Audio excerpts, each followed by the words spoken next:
30,133 point लगाई गई थी। आपके दिमाग में ये बातें आ रही होंगी।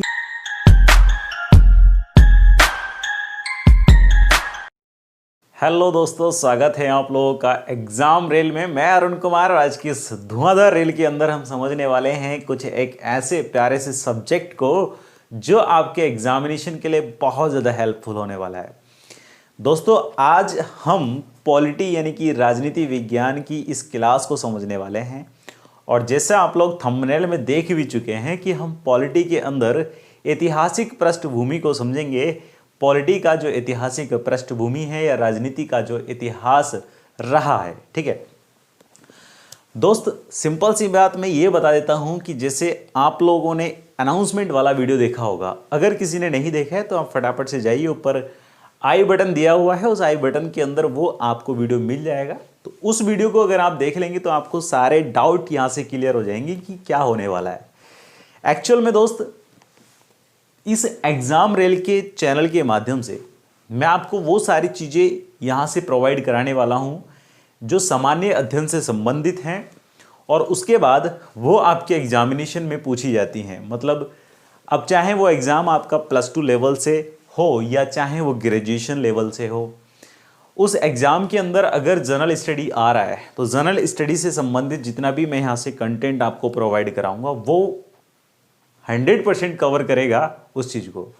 लेकिन इस बात का ध्यान रखिएगा कि अगर आप सोचने लगें कि यहाँ से यूपीएससी का आईएएस का मेंस क्वालिफाई हो जाए, तो भाई नहीं, उसके लिए नहीं मैं आपसे कहूँगा। सीधी सी बात, आप प्रीलियम क्वालिफाई कर सकते हैं, आईएएस का करें या पीसीएस का करें, आप किसी भी एग्जामिनेशन वनडे एग्जामिनेशन को क्रैक कर सकते हैं। लेकिन उससे बड़े लेवल की अगर मैं बात करूँ तो उसका लेवल बिल्कुल अलग हो जाएगा। उसके लिए अगर चाहिए तो वो एक अलग चीज़ रहेगी, एक अलग मैटर रहेगा। लेकिन ये जो कंटेंट है वो वनडे एग्जामिनेशन और प्रीलियम्स के लिए बहुत ज़्यादा हेल्पफुल होने वाला है।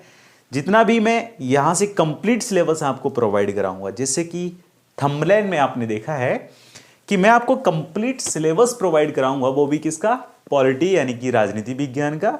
और कल की वीडियो में मैंने जनरल स्टडी को यानी कि सामान्य अध्ययन को अलग अलग सब्जेक्ट्स के अंदर क्लासिफाइड कर दिया था। उस क्लासिफिकेशन को देखने के बाद आपको समझ में आ गया होगा कि हम पॉलिटी ही क्यों पढ़ रहे हैं, राजनीति ही क्यों सबसे पहले पढ़ रहे हैं। तो उसका कारण एक ये ही है कि यूपीएसआई उत्तर प्रदेश में एसआई पदों के लिए भर्ती आने वाली है और जैसे ही भर्ती आएगी तो उसके अंदर पॉलिटी मेजर टॉपिक होता है जो पूछा जाता है, प्लस उसके अंदर आईपीसी और सीआरपीसी भी पूछी जाती है। लेकिन वो उसके लिए हम अलग से कंटेंट को कोशिश करेंगे कि कवर करें। लेकिन यहां से जो राजनीति में कवर करेंगे वो बहुत ज़्यादा हेल्पफुल होगा किसी भी वनडे एग्जामिनेशन में और उस यूपीएसआई के पेपर में, ठीक है। तो मेरे भाई, हम जो चीज़ें यहां से पढ़ेंगे तो बहुत ज़्यादा प्रॉफिटेबल होने वाली हैं, बहुत ज़्यादा फायदेमंद होने वाली हैं। इन वीडियो को आप अगर देखें तो मैं ये आपको सलाह देना चाहूँगा कि जितने भी आपकी पार्ट बाई पार्ट वीडियोस आएंगी, यानी कि जितने भी आपके एक एक वीडियोस आएंगे, उन हर एक वीडियोस को आप ज़रूर देखें, ज़रूर ध्यान से देखें, लास्ट तक देखें, ताकि आपका कोई भी कॉन्सेप्ट मिस कॉन्सेप्ट या मिससेलेनियस कॉन्सेप्ट ना बन जाए।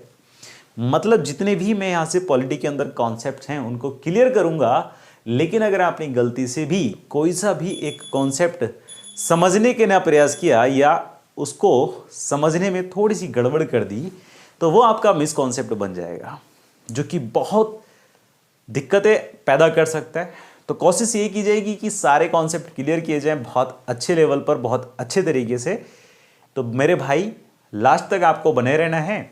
और सबसे पहला ही काम जो मैं आपको बता दूं इस क्लास को शुरू करने से पहले या इस पूरे कंटेंट को शुरू करने से पहले, वो ये है कि अगर मैं यहाँ से आपके लिए कंटेंट वाला या कंटेंट के लिए मेहनत करके अगर आपसे यहाँ से आपको दूंगा, मैं यहाँ से चीज़ें आपको बेहतर लेवल की प्रोवाइड कराऊंगा, तो आपका ये पहला फर्ज बनता है कि आपको क्या करना है, इन वीडियोस को शेयर करना है, इस पूरे के पूरे चैनल को शेयर करना है अपने दोस्तों के साथ, अपने उन भाई बंधुओं के साथ जो कि कंपटीशन एग्जाम्स के लिए प्रिपरेशन कर रहे हैं, वनडे एग्जाम्स के लिए प्रिपरेशन कर रहे हैं। कमेंट में आप मेरे से पूछ सकते हैं कि सर कौन कौन से यहाँ से एग्ज़ाम हैं जो कि फायदेमंद रहेंगे या किन किन एग्जाम में ये पूरा का पूरा जो पॉलिटी का बैच रहेगा ये कवर हो जाएगा, तो वो मैं आपको कमेंट में रिप्लाई करके बता दूंगा। अब यहां से बार बार बताना स्वाभाविक नहीं होगा या उचित नहीं रहेगा ना। तो नॉर्मल सी बात है, आपको करना है क्या, इन वीडियोस को, इस चैनल को शेयर कर देना है। जितने भी स्टडी ग्रुप हैं शेयर करेंगे तो आप लोगों का फायदा होगा। फायदा इसलिए होगा कि जितना मुझे यहां से शेयर दिखाई देगा उतना ही ज्यादा मैं एफर्ट डालूंगा और उतना ही ज्यादा मैं आप लोगों के लिए मेहनत करके चीजें प्रोवाइड कराऊंगा। ठीक है, तो पहला काम तो आपको यही करना है। दूसरा काम, नॉर्मल सी बात है कि जो मेरे ऑफलाइन के स्टूडेंट्स हैं वो लोग जान चुके हैं कि यहाँ से पॉलिटी की क्लास शुरू हो रही है, वो लोग तो जुड़ ही जाएंगे, उन्हें अपने दोस्तों को भी जोड़ना है और इस चैनल पर बरकरार या फिर यूं कहें कि लगातार बने रहना है। ठीक है, तो दो ही काम करने, पहला काम तो आपको चैनल सब्सक्राइब करने के बाद शेयर करना है दोस्तों के साथ, और दूसरा काम आपको लगातार बने रहना है खुद को भी, ताकि जितने भी वीडियोस के क्वेश्चंस या जितने भी कॉन्सेप्ट हैं आपके वो क्लियर हो जाएं। ठीक है, अब दोस्त बहुत टाइम हो गया इधर उधर की बात करते हुए, ज़्यादा बात नहीं करूँगा क्योंकि ये चीज़ आप लोग ज़्यादा भी बर्दाश्त नहीं कर पाएंगे। तो मेरे भाई नॉर्मल सी बात है कि हमें अगर पॉलिटी शुरू करना है तो पॉलिटी को शुरू करने से पहले हमें जानना होगा कि पॉलिटी एक्चुअल में है क्या, है ना। तो मैं यहाँ अगर लिखूँ कि मैंने लिखा पॉलिटी, तो इस पॉलिटी, ये पॉलिटी है क्या ये मुझे जानना होगा। तो मैं इसका थोड़ा सा बता देता हूं कि पॉलिटी का हिंदी मीनिंग होता है राजनीति। क्या होता है दोस्त? राजनीति। और राजनीति को अगर आप ध्यान से देखेंगे, घूर के देखेंगे, तो समझ में आएगा कि ये राज करने की कोई नीति के बारे में बता रहा है। मतलब राज करना है और उस राज करने की कुछ नीतियों के बारे में, कुछ नीति के बारे में बताता हुआ नजर आ रहा है। मतलब हमने इसका क्या किया, विच्छेद किया ना, अलग अलग तोड़ के लिख के देखा, तो राज करने की नीति करता हुआ ये हमें दिख रहा है ऐसा कुछ। तो ये राज करने की नीति एक्चुअल में है क्या, और राजनीति की शुरुआत कहां से हुई, राजनीति की कहानी कहां से स्टार्ट हुई, वो बातें हमें जानना थोड़ा सा अहम बन जाती हैं। और मैं समझता हूं कि आपने थंबनेल में या स्टार्टिंग में देखा होगा कि हम आज राजनीति की ऐतिहासिक पृष्ठभूमि को समझेंगे। तो ऐतिहासिक पृष्ठभूमि को अगर हम समझ रहे हैं तो हमें यह जानना बड़ा जरूरी हो जाएगा, क्योंकि अगर राजनीति पढ़नी है तो राजनीति का हमें इतिहास समझना भी जरूरी है। और जब इतिहास को हम समझेंगे तो उससे पहले एक छोटी सी चीज मैं डिस्कस कर लेता हूं आप लोगों के साथ कि हम पढ़ेंगे क्या क्या पूरे के पूरे कंप्लीट सिलेबस में। तो वो छोटी सी चीज ये है कि सबसे पहले तो हम ऐतिहासिक पृष्ठभूमि को जान लेंगे, जो कि आज की इस वीडियो में कवर हो जाएगा, चाहे वीडियो कितना ही बड़ा क्यों ना हो जाए। उस ऐतिहासिक पृष्ठभूमि के बाद हम जानेंगे कि हमारा जो भारतीय संविधान है, इस राजनीति के अंदर हम क्या पढ़ेंगे, भारतीय संविधान। तो जो हमारा भारतीय संविधान है उसका विकास कैसे हुआ। ठीक, तो दूसरी बात क्या पढ़ेंगे दोस्त, भारतीय संविधान का विकास या संवैधानिक विकास, किसका, भारत का। तो जो भारत का संवैधानिक विकास है या कॉन्स्टिट्यूशनल डेवलपमेंट है, इसको हम 2 फेसेस में, 2 चरणों में पढ़ेंगे। और वो चरण कौन कौन से होंगे, तो ध्यान रखेंगे, पहला चरण तो होगा आपका वह है कि जब हमारे ही देश भारत पर कंपनी ने शासन किया था, और वो कौन सी कंपनी है, सभी लोग उसका नाम जानते हैं, मैं अभी नहीं बताऊंगा। तो उस कंपनी ने शासन किया था, तो पहले चरण को हम पढ़ेंगे किस नाम से, कंपनीज रूल नाम से या कंपनी के शासन के नाम से। और जब कंपनी के शासन के नाम से पढ़ेंगे तो हम यहां समझेंगे कि इसका टाइम ऑफ पीरियड क्या होगा। तो ध्यान रखेंगे 1773 या 1773 से 1857 तक का, 1773 से 1857 तक का जो टाइम ऑफ पीरियड होगा वो कंपनीज रूल से संबंधित होगा। और समझने वाली बात यह है कि जो दूसरा टाइम ऑफ पीरियड होगा या जो दूसरा फेस रहेगा, जो दूसरा चरण रहेगा, वो कौन सा होगा, तो ध्यान रखेंगे वो होगा आपका क्राउन रूल। मतलब जिस समय हमारे ही भारत देश पर शासन किया था ब्रिटिश के क्राउन ने, ठीक है, या ब्रिटिश क्राउन ने किया था। तो ब्रिटिश के शासकों ने जब हमारे देश पर शासन किया था तो वो टाइम ऑफ पीरियड कौन सा था, तो ध्यान रखना है आपको 1858 से 1947 तक। और फाइनली कंपनी रूल से क्राउनी रूल में हम कैसे एंटर हुए, उसका कारण क्या था कि जब 1857 का रिवॉल्यूशन हुआ, या जिसको हम कहें कि 1857 की क्रांति हुई, तो जब 1857 की क्रांति होगी तो हमारा पूरा का पूरा दशा, हमारी पूरी की पूरी स्थिति चेंज हो जाएगी। जो अभी तक कंपनी हमारे भारत पर रूल कर रही थी, शासन कर रही थी, अपने नियम बनाकर हम भारतीयों पर थोप रही थी, वो वापस चली जाएगी और उसके स्थान पर क्राउन अपने ही भेजे हुए कुछ व्यक्तियों को भेजेगा, अपने द्वारा कुछ व्यक्ति को भेजेगा जिनको हम वायसराय कहेंगे। तो उन वायसराय के माध्यम से हमारे ऊपर शासन किया जाएगा। लेकिन कंडीशन अभी वही रहेगी हम भारतीयों की कि हमारे ऊपर कानून अब भी थोपा जाएगा। अब दोबारा से समझिए कि संवैधानिक विकास को हम पढ़ेंगे दो चरणों में, कंपनीज रूल और क्राउन रूल। मतलब जब कंपनी हमारे ऊपर शासन करेगी और जब क्राउन हमारे ऊपर शासन करेगा, ठीक है।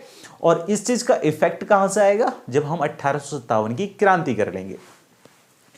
इसके बाद दोस्तों ध्यान रखेंगे कि जब संवैधानिक विकास हो जाएगा हमारे भारत का, तो उसके बाद हमारे ही भारत देश में भारतीय संविधान बनाने की प्रक्रिया की शुरुआत होगी। और जब प्रक्रिया की शुरुआत होगी हमारे देश भारत में, तो उस समय हमारे ही देश भारत में संविधान सभा का गठन और संविधान सभा का निर्माण किया जाएगा। और जब संविधान सभा बन जाएगी तो हम पढ़ेंगे संविधान सभा के बारे में। और जब संविधान सभा के बारे में हम पढ़ चुके होंगे तो इसी संविधान सभा के द्वारा हमारे भारत देश को एक संविधान बना कर दिया जाएगा। और उस संविधान की एक प्रस्तावना होगी, उस प्रस्तावना को हम पढ़ेंगे जिसको हम प्रियम्बल भी बोल सकते हैं, ठीक है। इस प्रियम्बल के बाद, इस प्रस्तावना के बाद हम भारत देश के अंदर हमारे जो संविधान के विदेशी स्रोत हैं हम उनको समझेंगे। और जब विदेशी स्रोत को हम समझ लेंगे दोस्तों, जब हम विदेशी स्रोत को समझ लेंगे कि हमारा भारत देश का संविधान कहां कहां से लिया गया है, तो उसको समझने के बाद हम समझेंगे किन चीज़ों को, कि भारत देश के संविधान में कितनी अनुसूचियां हैं और उन अनुसूचियों के अंदर कौन कौन से प्रोविजंस या कौन कौन से प्रावधान हैं, ठीक है। जब अनुसूचियों को समझ लेंगे, और ध्यान रखेंगे कि ये अनुसूची 8 थी लेकिन ये बाद में 12 हो गई थी बढ़ाकर। ये सारी बातें मैं तभी करूंगा जब अनुसूची पढ़ाऊंगा, ठीक है। अब अनुसूचियों के जब हम पढ़ लेंगे तो फिर हम पढ़ेंगे अपने संविधान के कुछ भाग को, और इन्हीं भाग के अंदर आएंगे हमारे अनुच्छेद या हमारे आर्टिकल्स, जिनको हम स्टडी करेंगे। और ध्यान रखिएगा कि ये आर्टिकल्स की संख्या कितनी है। एक्चुअल में वर्तमान में जो संविधान है उसमें तो 395 है, लेकिन जब हमारा संविधान के अधिनियमों या अनुच्छेदों में कुछ संशोधन होंगे तो संशोधन होने के बाद ये अनुच्छेद बन गए थे 448, मतलब खंडों सहित। तो नॉर्मल भाषा में हम कह सकते हैं कि हम इन सारी चीज़ों को, इन मेजर टॉपिक्स को भारतीय संविधान के अंदर पढ़ेंगे या राजनीति के अंदर पढ़ेंगे। और मैं उम्मीद करता हूं कि आपको ये बातें बिल्कुल क्लियरली समझ में आ रही हैं यहाँ तक की। बताओ भाई, अगर आ रही हैं तो जल्दी से फटाफट से लाइक कर दीजिए वीडियो, और चैनल पर नए हैं तो सब्सक्राइब कर दीजिए। और इसके बाद तो आप धुआंधार आग लगाने वाले हैं पॉलिटी के अंदर, ठीक है। बोलो यहाँ तक की बात समझ में आ गई। देखो, अब अगर आपको कहीं भी कुछ भी चीज़ें नोट करनी है तो आप अपनी कॉपी पेन उठाएं, नोट करें। चाहे तो आप स्क्रीनशॉट लें, और स्क्रीनशॉट लेने के बाद इन सभी चीज़ों को बड़े इत्मीनान के साथ उतारें, ठीक है। और बाकी जो ऑफलाइन वाले क्लासेस के स्टूडेंट्स हैं उनके पास तो नोट्स मेरे हैं ही अवेलेबल, उनको तो बस समझना है। लेकिन नोट्स को सामने रख के बैठेगा ताकि कुछ भी अगर उसमें ऐड ही करना पड़ा तो फटाफट से करें, ठीक है। चलिए दोस्त, अब इससे थोड़ा आगे हम चलते हैं और आगे चल के थोड़ी सी और आगे की कहानी को समझने का प्रयास करते हैं। 1 सेकेंड के लिए या 1 मिनट के लिए आप वेट करें। यहाँ कुछ दिक्कत यह है कि मैं जिससे साफ कर रहा हूँ वो ज़्यादा गीला है, मतलब अब कागज़ से साफ करना पड़ेगा। चलिए कोई बात नहीं।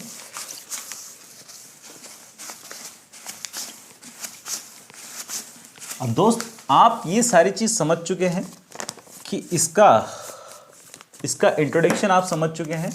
और ध्यान रखिएगा कि ये जो इंट्रोडक्शन वाली पूरी बात मैंने समझाई है, इसको आप अलग से भी देख सकते हैं, अलग से भी वॉच कर सकते हैं। एक वीडियो अलग भी पड़ा हुआ है, ठीक है, उसको भी आप देख सकते हो।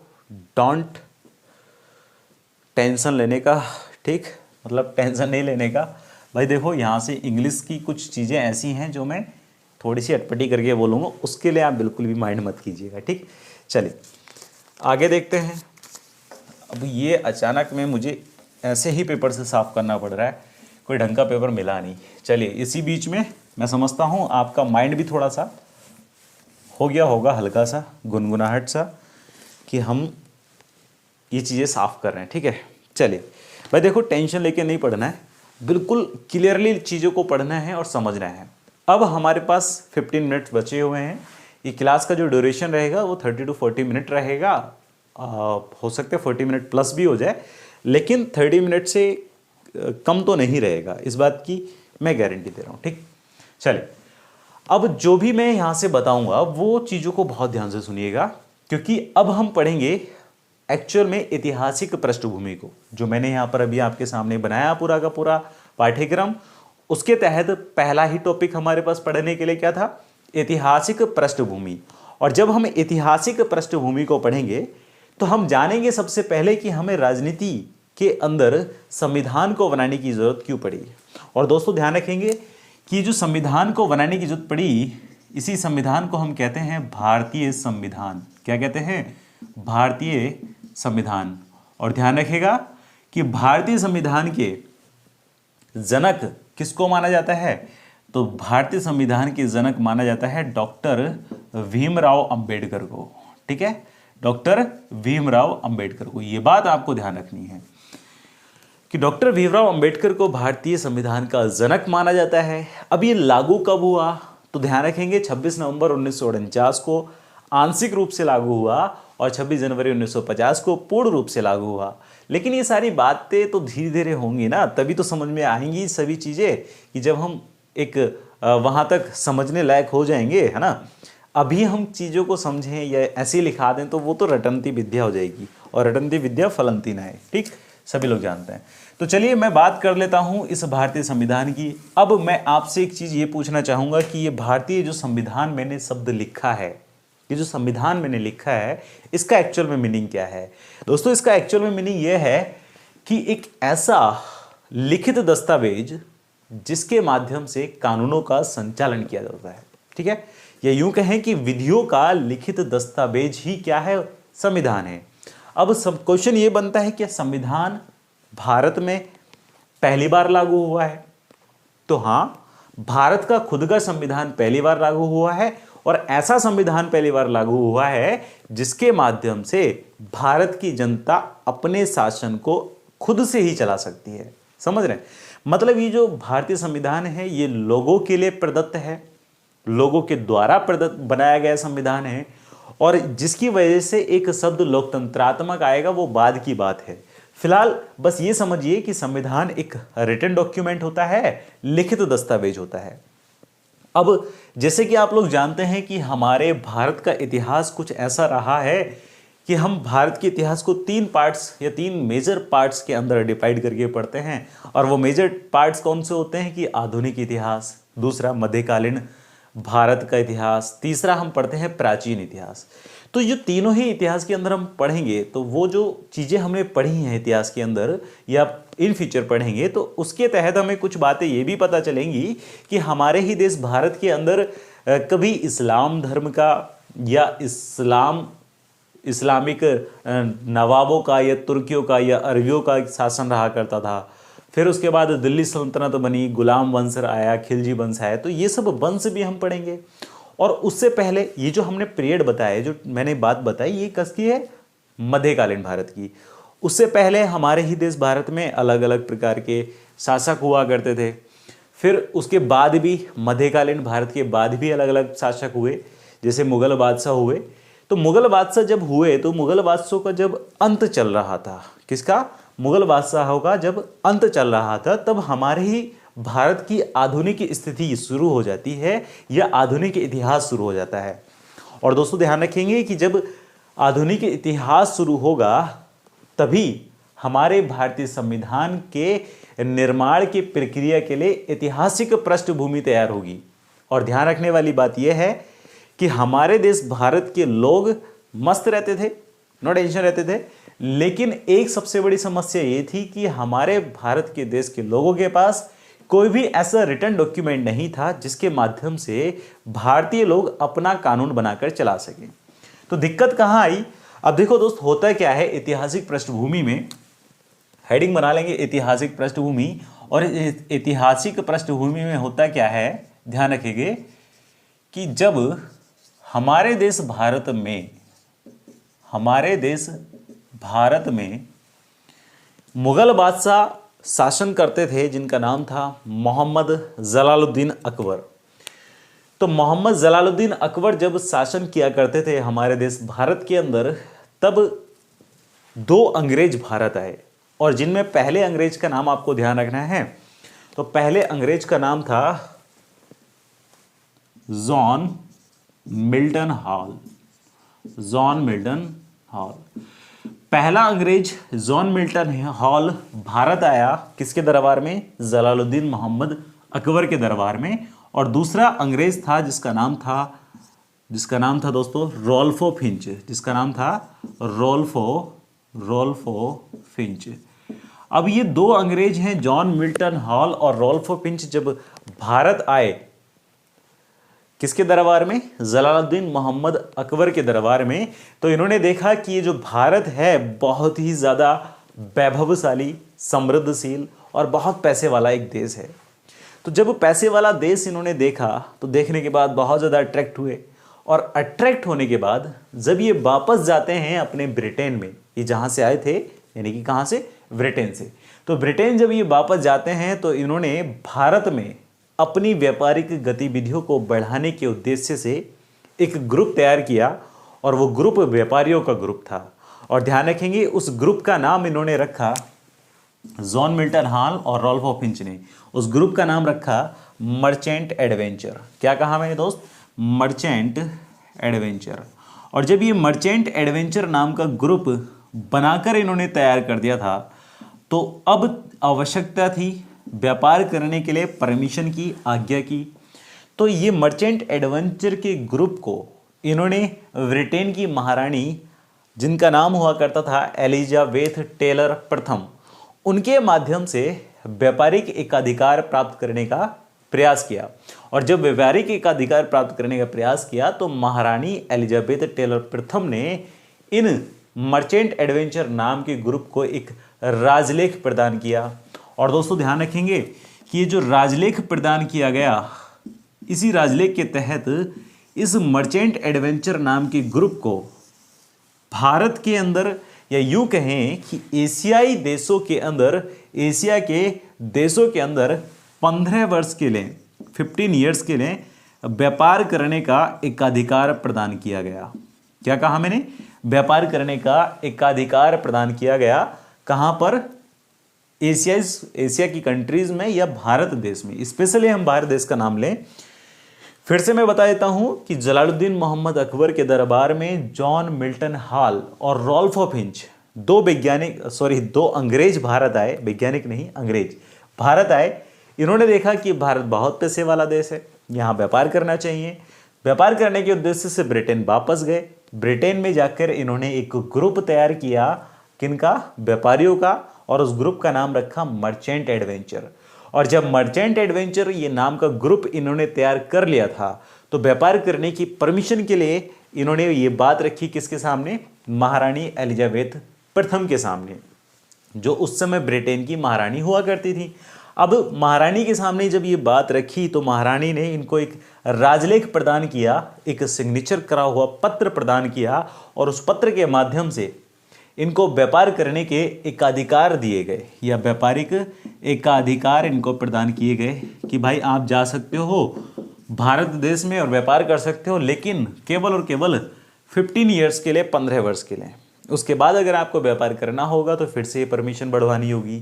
तो जब इनको व्यापारिक एकाधिकार प्रदान किए गए थे, और ये डेट थी कौन सी? 31 दिसंबर सन 1600। क्या कहा मैंने? 31 दिसंबर सन 1600। तो इसी 31 दिसंबर सन 1600 को ध्यान रखेंगे कि मर्चेंट एडवेंचर का जो नाम का ग्रुप था वो बन जाता है ईस्ट इंडिया कंपनी। क्या बन गया? East India company. अब ये जो ग्रुप था अभी किस नाम से जाना जाएगा? ईस्ट इंडिया कंपनी नाम से जाना जाएगा। और ईस्ट इंडिया कंपनी नाम से ही ये भारत आया और भारत में आकर इसने व्यापार करने की अपनी शुरुआत की। और दोस्तों ध्यान रखेंगे कि जब ये ईस्ट इंडिया कंपनी नाम का ग्रुप बनाया गया था तब इसके अंदर शुरुआती जो पूंजी लगाई गई थी या इनिशियल जो कॉस्ट लगाई गई थी वो 30,133 पाउंड लगाई गई थी। और ये भी ध्यान रखेंगे कि इसी कंपनी के अंदर 217 सदस्यों ने पार्टिसिपेशन किया था या भाग लिया था। और जब 217 सदस्यों ने 217 मेंबर्स ने भाग लिया इस कंपनी के अंदर या इस कंपनी में शामिल हुए तो ये कंपनी भारत आती है और भारत आकर ये व्यापार करने के लिए परमिशन लेती है किससे? तो दोस्तों ध्यान रखेंगे कि ईस्ट इंडिया कंपनी जब भारत आई तो इन्होंने अपना पहली फैक्ट्री या यूं कहें कि अंग्रेजों ने अपनी जो पहली फैक्ट्री थी वो सूरत में लगाई। और सूरत में लगाने का जो श्रेय जाता है, दोस्तों ध्यान रखेंगे कि सूरत में लगाने का जो श्रेय जाता है वो जाता है किसको? दो अंग्रेजों का नाम यहां पर आएगा और वो अंग्रेज ध्यान रखेंगे कौन कौन थे? Captain William Hawkins, captain William Hawkins और दूसरे अंग्रेज का नाम आपको ध्यान रखना है वो थे sir Thomas Roe, sir Thomas Roe. तो अब यहां से क्वेश्चन ये है कि पहली फैक्ट्री कौन सी लगाई गई? सूरत में लगाई गई या कहां लगाई गई? सूरत में लगाई गई। किस अंग्रेज की किया किस अंग्रेज को श्रेय जाता है? तो कैप्टन विलियम हॉकिंस को जाता है। और एक क्वेश्चन ये बनेगा कि किस मुगल बादशाह के परमिशन से या किस मुगल बादशाह की आज्ञा से यह फैक्ट्री लगाई गई थी? तो ध्यान रखेंगे वो मुगल बादशाह था आपका जहांगीर। अब स्टोरी यह है कि कैप्टन विलियम हॉकिंस पहला ऐसा अंग्रेज था जो जहांगीर के दरबार में आया और जहांगीर के दरबार में आकर इसने पहली फैक्ट्री लगाने की बात कही। और जब पहली फैक्ट्री लगाने की बात कही तो इनको परमिशन मिल चुकी थी कि हाँ भाई आप फैक्ट्री लगा लीजिए सूरत में। और जब सूरत में फैक्ट्री लग चुकी थी, ध्यान रखना, जब सूरत में फैक्ट्री लग चुकी थी तो इनकी नज़र किस पर थी? दोस्तों ध्यान रखेंगे फैक्ट्री तो इन्होंने सूरत में लगाई लेकिन इनकी नज़र किस पर थी? तो वो 3 प्रेसिडेंसी के नाम मैं आपको बता देता हूं। वो 3 प्रेसिडेंसी कौन कौन सी थी? पहली थी यहां से बंगाल प्रेसिडेंसी। क्या आपको यहां तक की बात समझ में आ रही है? दूसरी थी मद्रास प्रेसिडेंसी और तीसरी थी बंबई प्रेसिडेंसी। ये बंगाल, मद्रास और बंबई प्रेसिडेंसी के तहत या इन 3 प्रेसिडेंसियों में इन्होंने अपने व्यापारिक कदम बढ़ाए। ध्यान रखेंगे सूरत में फैक्ट्री लगाई और व्यापारिक कदम कहां बढ़ाए? बंगाल, मद्रास और बंबई में। और ध्यान रखना कि इन्हीं 3 प्रेसिडेंसियों के अंडर में, इन 3 प्रेसिडेंसियों के तहत व्यापार की देखरेख करने के लिए इन्होंने एक गवर्नर की नियुक्ति की। मैंने कहा एक गवर्नर की नियुक्ति की, साथ में एक डेप्यूटी गवर्नर की नियुक्ति की और साथ में दोस्तों ध्यान रखेंगे कि 24 अदर मेंबर्स या 24 अन्य सदस्यों की नियुक्ति की गई थी इसी पूरे 3 प्रेसिडेंसियों के व्यापार की देखरेख करने के लिए। ठीक है, तीनों ही प्रेसिडेंसी में, बंगाल में भी एक गवर्नर, एक डिप्टी गवर्नर, 24 अन्य सदस्य, मद्रास में भी एक गवर्नर, एक डिप्टी गवर्नर, एक 24 अन्य सदस्य और बंबई में भी एक गवर्नर, एक डिप्टी गवर्नर और 24 अन्य सदस्य। तो जब ये पूरे का पूरा सदस्य का यहां पर गठबंधन हो चुका था या यूं कहें कि पूरा का पूरा यहां पर गठन हो चुका था इन सदस्यों का व्यापार को देखरेख करने के लिए, तो इन सदस्यों का जो गवर्नर का जो ये पूरा ग्रुप था इसको कहा जाने लगा गवर्नर की परिषद। क्या कहा जाने लगा इसको? गवर्नर की परिषद। और ध्यान रखने वाली बात यह है कि इसी परिषद को आगे चलकर कोर्ट ऑफ डायरेक्टर या निदेशक मंडल बनाया जाएगा। बोलो बेटा, यहां तक की बात समझ में आ चुकी है? क्लियर हो चुके हैं सारे पॉइंट? ठीक है, तो इसी पूरी गवर्नर की परिषद को क्या बनाया जाएगा? कोर्ट ऑफ डायरेक्टर बनाया जाएगा आगे चलकर। अब होता क्या है, ये व्यापार तो कर रहे थे सूरत के अंदर अपनी फैक्ट्री लगाकर, लेकिन इनकी नज़र किस पर थी? बंगाल पर थी बहुत ज़्यादा, क्योंकि इनको पता था कि बंगाल एक बहुत ही ज़्यादा पैसे वाला देश है, पैसे वाला प्रांत है, पैसे वाली प्रेसिडेंसी है। तो क्यों ना अपने व्यापारिक एकाधिकार को या व्यापारिक क्षेत्रों को हम बंगाल में बढ़ाएं। तो अब बंगाल में बढ़ाने के उद्देश्य से ही दोस्तों ध्यान रखेंगे, बंगाल में बढ़ाने के उद्देश्य से ही यहाँ पर पहला एक गवर्नर नियुक्त होगा और पहला गवर्नर आएगा कहाँ पर नियुक्त होकर, बंगाल में। अच्छा, आप लोगों ने ये सारी चीज़ें नोट की क्या? नहीं की हैं तो इनको नोट कर लीजिएगा, वीडियो को रिवर्स ले जाकर इनको फिर से क्या करेंगे, आप स्क्रीनशॉट ले लेंगे और रख लेंगे। ठीक है, चलिए वापस आ जाइए। अब इनका क्या होगा, इनका क्या होगा, यहाँ पर एक गवर्नर नियुक्त होकर भारत आएगा और वो कहाँ पर आएगा, बंगाल में। ध्यान रखने वाली बात यह है कि इसी गवर्नर के आने से पहले एक 1726 का राजलेख भारत आया और ये जो राजलेख भारत आया था, इसी राजलेख के तहत ध्यान रखेंगे, इसी राजलेख के तहत इन गवर्नर्स को कानून बनाने का अधिकार दे दिया गया था। ठीक है, कानून बनाने का अधिकार दे दिया गया था बंगाल में, मद्रास में और आपके बंबई में।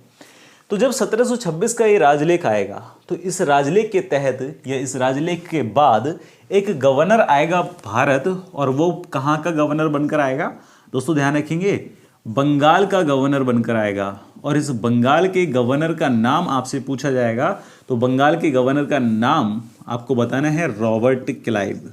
ठीक है, रॉबर्ट क्लाइव। अब आपके दिमाग में ये बातें आ रही होंगी कि ये कंटेंट पढ़ने के बाद क्वेश्चन कैसे बनेंगे, तो आप प्रैक्टिस सेट लगा के अगर देखेंगे तो यहीं से क्वेश्चंस बन रहे हैं और इन्हीं प्रैक्टिस सेट के माध्यम से आप बहुत ज़्यादा चीज़ों को इम्प्रूव कर पाएंगे खुद के अंदर। ठीक है, तो यहाँ पर एक गवर्नर नियुक्त होगा और वो गवर्नर कहाँ का होगा, बंगाल का। तो ये क्वेश्चन पूछा जाएगा कि बंगाल का पहला गवर्नर कौन था, तो रॉबर्ट क्लाइव। अब जब रॉबर्ट क्लाइव को भारत भेज दिया गया बंगाल का गवर्नर बनाकर अंग्रेजों के माध्यम से, तो इनका मोटा मोटा मोटिव यही था कि भाई बंगाल पर किसी तरह से कब्जा कर लो या बंगाल पर अपने व्यापार को इतना बढ़ा लो बेहिसाब। ठीक है, तो इसी के लिए एक युद्ध यहाँ लड़ा जाएगा दोस्तों, ध्यान रखेंगे। और वो डेट आपको ध्यान रखनी है, बहुत ज़्यादा प्रसिद्ध युद्ध है 1757 का, वो युद्ध जिसको हम कहते हैं प्लासी का युद्ध। और दोस्तों ध्यान रखेंगे कि ये जो प्लासी का युद्ध था वो किन किन के बीच हुआ, तो पहले ही आपको ध्यान रखना है रॉबर्ट क्लाइव के बीच और हमारे भारत की ओर से बंगाल का नेतृत्व कर रहा था बंगाल का नवाब, जिसका नाम था सिराजुद्दौला। क्या नाम था, सिराजुद्दौला। अब ये सिराजुद्दौला और रॉबर्ट क्लाइव के बीच युद्ध होगा और इस युद्ध का परिणाम ये रहेगा कि जो रॉबर्ट क्लाइव था ये युद्ध जीत जाता है। ठीक है, रॉबर्ट क्लाइव क्या कर लेता है, युद्ध जीत जाता है। और जब युद्ध जीत जाता है रॉबर्ट क्लाइव और हार जाता है कौन, बंगाल का नवाब सिराजुद्दौला। तो यहाँ से अंग्रेजों के जो पैतरे थे वो बहुत ज़्यादा मजबूत हो गए, या इनके हौसले बहुत ज़्यादा मजबूत हो गए। और जब हौसले इनके बहुत ज़्यादा मजबूत हो गए तो इन्होंने युद्ध की तैयारी की। और ध्यान रखेंगे उस युद्ध को किस नाम से जाना जाता है, तो उसको हम जानते हैं 1764 का बैटल ऑफ बक्सर, या यूं कहें बक्सर का युद्ध। और दोस्तों ध्यान रखेंगे कि जो बक्सर का युद्ध था ये किन किन के बीच लड़ा गया, आपसे सवाल पूछा जाएगा। तो ध्यान रखने वाली बात यह है कि अंग्रेजों का नेतृत्व कर रहा था यहां से एक अंग्रेज हेक्टर मुनरो। क्या नाम है, हेक्टर मुनरो। अंग्रेजों का नेतृत्व हेक्टर मुनरो कर रहा था और हमारे भारत की ओर से 3 शासक या 3 रूलर्स ऐसे थे जो नेतृत्व कर रहे थे किसका, हमारे भारतीयों का नेतृत्व या भारत की ओर से जो नेतृत्व कर रहे थे दोस्तों ध्यान रखेंगे 3 लोग या 3 शासक नेतृत्व कर रहे थे। और वो कौन कौन थे, तो मुगल बादशाह शाह आलम द्वितीय, मुगल बादशाह शाह आलम द्वितीय। और दूसरा ध्यान रखेंगे अवध का नवाब मीर कासिम। और तीसरा आपको ध्यान रखना है दोस्तों, ये हालांकि हिस्ट्री का टॉपिक है, तीसरा आपको ध्यान रखना है बंगाल का नवाब शुजा-उद-दौला। और ध्यान रखेंगे कि ये जो शुजा-उद-दौला है ये सिराजुद्दौला का उत्तराधिकारी है। तो शुजा-उद-दौला, मीर कासिम और शाह आलम द्वितीय का द्वितीय के द्वारा क्या किया जा रहा है, यहाँ पर नेतृत्व किया जा रहा है भारतीयों का, और अंग्रेजी नेतृत्व कौन कर रहा है, हेक्टर मुनरो। अब फाइनली होता क्या है कि इस युद्ध के परिणाम भी वैसे ही आते हैं जो 1757 के प्लासी युद्ध के आए थे, और फाइनली जीत कौन जाते हैं, अंग्रेज। यहाँ से भी अंग्रेजों की विजय हो जाती है और हमारे भारतीय फिर हार जाते हैं। और जब अंग्रेज यहाँ से जीत जाते हैं, अंग्रेजों की विजय यहाँ हो जाती है, तो ये अंग्रेज अब टैक्स वसूलने का अधिकार या कर वसूलने का अधिकार अपने पास रखेंगे, और इस अधिकार को रखने के लिए ये एक संधि करेंगे, और उस संधि को हम जानते हैं किस नाम से, इलाहाबाद की संधि के नाम से। और दोस्तों ध्यान रखेंगे, ये जो इलाहाबाद की संधि थी ये होगी आपकी कब, 1765 में या 1765 में। तो जब 1765 में इलाहाबाद की संधि होगी, तो इस इलाहाबाद की संधि के तहत, और दोस्तों ध्यान रखेंगे क्वेश्चन पूछा जाएगा कि इलाहाबाद की संधि का कारण क्या था, तो कारण आपको ध्यान रखना है 1764 का बक्सर का युद्ध, अंग्रेजों के द्वारा जीत जाना, भारतीयों के द्वारा हार जाना। तो जब इलाहाबाद की संधि होगी 1765 में, तो इसी इलाहाबाद की संधि के तहत कानून बनाने का जो अधिकार है वो अंग्रेज अपने पास रख लेंगे, यानी कि रॉबर्ट क्लाइव अपने पास रख लेगा, और हमारे भारतीयों के पास क्या रह जाएगा, केवल और केवल प्रशासन का संचालन करने का अधिकार रह जाएगा। ठीक है, तो ये दो बातें आपको ध्यान रखनी है, 1757 का प्लासी का युद्ध और आपका 1764 का बक्सर का युद्ध, दोनों ही हमारे भारतीय हार गए और अंग्रेज जीत गए। और जब 1765 में इलाहाबाद की संधि हुई, तो इसके तहत पूरे के पूरे बंगाल, ध्यान रखेंगे, पूरे के पूरे बंगाल, बिहार और उड़ीसा, इन तीन प्रांतों में जो टैक्स वसूलने का अधिकार होगा वो किसको मिल जाएगा, अंग्रेजों को। और किसके तहत, 1765 की इलाहाबाद संधि के तहत। और ध्यान रखेंगे कि जब ये टैक्स वसूलने का अधिकार अपने पास ले लेगा, तो यहीं से 1765 में या 1765 में जो रॉबर्ट क्लाइव बंगाल का नवाब था, वो एक द्वैध शासन लगा देगा या द्वैध शासन की शुरुआत कर देगा बंगाल में। ठीक, तो ये क्वेश्चन पूछा जाएगा कि द्वैध शासन की शुरुआत किसने की, रॉबर्ट क्लाइव ने। हालांकि द्वैध शासन 1919 के भारत शासन अधिनियम के तहत प्रांतों में लागू होगा और 1935 के तहत केंद्र में लागू होगा, और उस समय जब लागू होगा तो क्वेश्चन जब पूछा जाएगा कि किसके तहत या प्रांतों में किस एक्ट के तहत लगा, तो वो 1919, वो बाद की बात है। केवल यहाँ ध्यान रखना है कि रॉबर्ट क्लाइव ने द्वैध शासन लगाया 1765 में। द्वैध शासन का मतलब है डायरार्की रूल, या एक ऐसा शासन, जैसे कि आप लोग समझ सकते हैं द्वैध शासन का मतलब कि एक ऐसा शासन कि एक ही सत्ता पर दो शासक शासन करें। हमारे भारत में भी आज द्वैध शासन लागू है 1935 के गवर्नमेंट ऑफ इंडिया एक्ट के तहत। जैसे कि आप लोग जानते हैं कि राज्य के पास अलग अधिकार है हमारे ऊपर कानून बनाने का, और केंद्र के पास एक अलग अधिकार है हमारे ऊपर कानून बनाने का। तो यही है द्वैध शासन। और द्वैध शासन लागू किया गया किसके द्वारा, रॉबर्ट क्लाइव के द्वारा। जब द्वैध शासन लागू कर दिया गया रॉबर्ट क्लाइव के द्वारा 1765 में, हालांकि ये जो भारत में लागू है वो 1935 अधिनियम के तहत है। अभी हम केवल और केवल किसकी बात कर रहे हैं, जब रॉबर्ट क्लाइव ने बंगाल में द्वैध शासन लगाया था, ठीक है, 1765 में। तो द्वैध शासन लागू होने के बाद अब ये रॉबर्ट क्लाइव हमारे देश भारत को बहुत ज्यादा लूटने लगेगा, खसूटने लगेगा। मतलब कह सकते हो आप कि भारत देश को बहुत ज्यादा लूटा जाएगा किसके द्वारा, रॉबर्ट क्लाइव के द्वारा, और केवल टैक्स के नाम पर, कर के नाम पर। इतना लूट लेगा कि जब ये रॉबर्ट क्लाइव भारत आया था तो इसके पास मुश्किल से सालाना इनकी जो इनकम थी वो कुछ लाख में थी, लगभग 2 से 2.5 लाख के बीच में थी। और जब ये रॉबर्ट क्लाइव वापस जाएगा, भारत को छोड़कर जब वापस जाएगा, तो इसके पास करोड़ों रुपए की सालाना इनकम थी। समझ रहे हैं, लगभग आपकी 6 से 7 करोड़ से प्लस में इनके पास सालाना इनकम थी, भारत के सोर्सेस के माध्यम से, भारत के स्रोतों के माध्यम से। तो कहाँ लाख और कहाँ करोड़, तो लाखों से ये करोड़ों पर पहुंच जाएंगे, वो भी किस माध्यम से, भारत में टैक्स वसूलने के नाम पर। ठीक, क्योंकि द्वैध शासन इनके पास है, इनके पास कानून बनाने का अधिकार है, क्योंकि 2 युद्ध हम हार चुके थे और ये लोग जीत चुके थे। तो जब रॉबर्ट क्लाइव द्वैध शासन लगा देगा भारत में और भारत को लूटा जाएगा, खसोटा जाएगा, तो इसी बात का पता 1772 या 1772 में, दोस्तों ध्यान रखेंगे, 1772 में इसी बात का पता चलेगा किसको, ब्रिटिश पार्लियामेंट को या ब्रिटिश की संसद को। और जब ब्रिटिश पार्लियामेंट को इस बात की भनक होगी या इस बात की खबर लगेगी कि हमारा हमारे द्वारा जो कंपनी भारत भेजी गई है व्यापार करने के उद्देश्य से, वो व्यापार करने के नाम पर भारत के लोगों का उत्पीड़न कर रही है, भारत में टैक्स वसूली कर रही है, भारत में अवैध तरीके से व्यापार कर रही है। तो ये अब इस कंपनी को रेगुलेट करने के लिए या इस कंपनी को नियंत्रण करने के लिए एक एक्ट बनाकर भारत भेजेंगे, जिसको हम जानते हैं रेगुलेटिंग एक्ट नाम से। और उस रेगुलेटिंग एक्ट को हम किस नाम से, पूरा नाम क्या रहेगा इसका, तो दोस्तों ध्यान रखेंगे रेगुलेटिंग एक्ट 1773 या 1773, और भेजा गया है 1772 में। और ध्यान रखना कि जब 1772 में ये रेगुलेटिंग एक्ट बनाया जाएगा तो इसी समय रॉबर्ट क्लाइव के स्थान पर गवर्नर बनाकर भेजा जाएगा वारेन हेस्टिंग को। और जब 1772 में वारेन हेस्टिंग को गवर्नर बनाकर भेजा जाएगा भारत, मैं नाम लिख देता हूं वारेन हेस्टिंग, वारेन हेस्टिंग।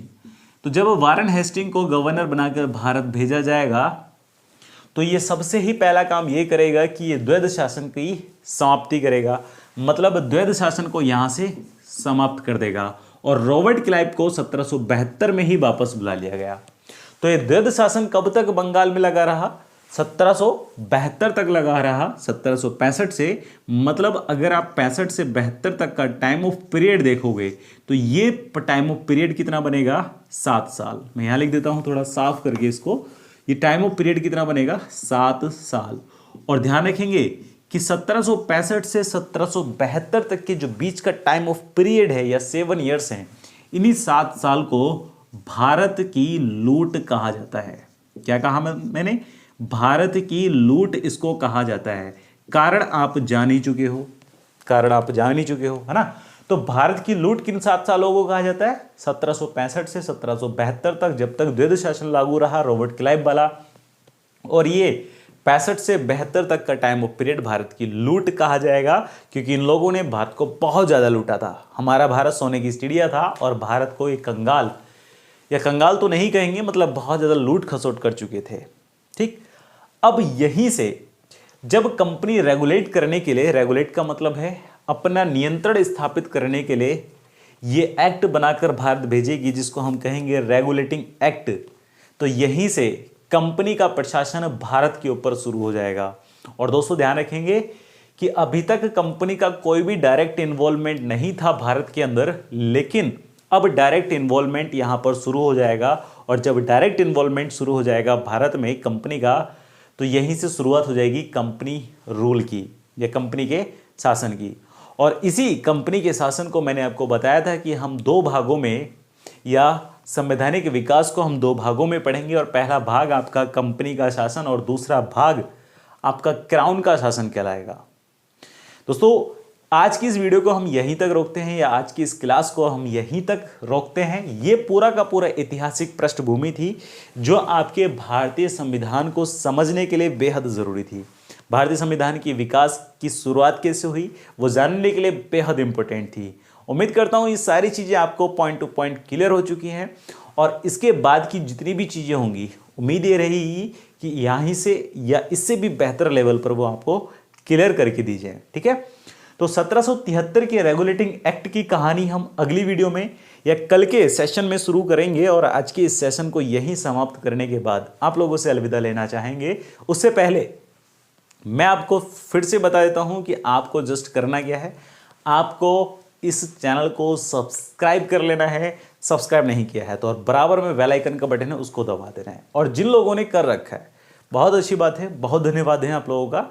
आप लोग क्या करें, इस वीडियो को जितना हो सके उतना शेयर कर दें अपने दोस्तों के साथ, अपने फैमिली में, या फैमिली में तो नहीं, मतलब अपने भाई बहनों, उन भाई बहनों के साथ, अपने उन दोस्तों के साथ जो एग्जामिनेशंस की तैयारी कर रहे हैं, वनडे एग्जाम्स की, और वो पॉलिटी को बिल्कुल फ्री ऑफ कॉस्ट पढ़ना चाहते हैं। तो यहाँ से पॉलिटी फ्री ऑफ कॉस्ट आपके लिए प्रोवाइड की जा रही है।